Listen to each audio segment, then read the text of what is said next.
बातमी कल्याण डोंबिवलीतून आहे। गेल्या 3 दिवसांपासून कल्याण डोंबिवलीत ढगाळ वातावरण होतं, मात्र मुसळधार पावसाला सुरुवात झाली आहे। मुसळधार पावसामुळे सखल भागात पाणी साचण्याची शक्यता वर्तवण्यात येते आहे। काही भागात पाणी साठलंय सुद्धा आणि या सगळ्या परिस्थितीचा आढावा घेतला आमचे प्रतिनिधी अमजद खान यांनी।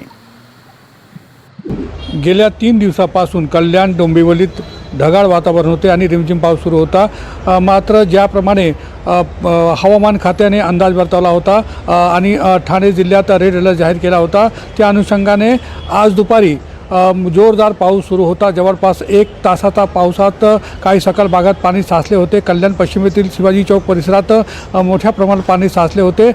सध्या पाऊस थांबला आहे, मात्र हवामान खात्याने जसा अंदाज वर्तवला आहे, काही तास कल्याण डोंबिवलीत आजूबाजूच्या परिसरात मुसळधार पावसाची शक्यता आहे।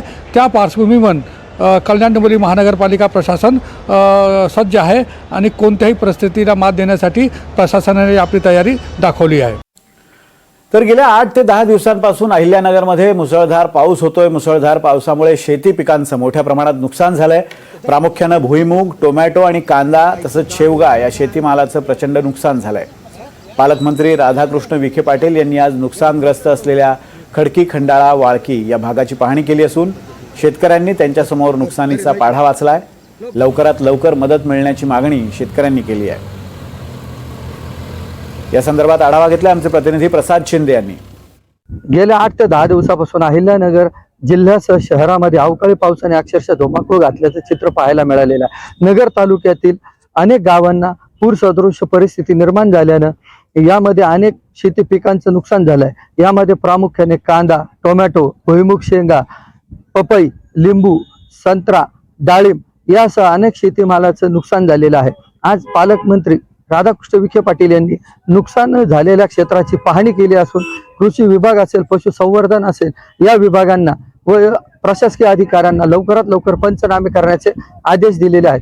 कृषी विभागाच्या प्राथमिक अंदाजानुसार 4751.2 हेक्टर क्षेत्र हे नुकसानीचं बाधित झालं आहे, तर त्यामध्ये 9173 शेतकऱ्यांचं नुकसान झालं आहे।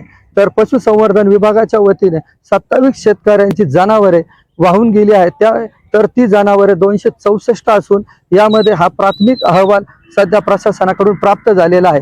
एकंदरीतच आज पालकमंत्री राधाकृष्ण विखे पाटील यांनी नुकसानीची पाहणी केलेली आहे। नागरिकांनी झालेल्या नुकसानीचा पाढा त्यांच्यासमोर वाचलेला आहे।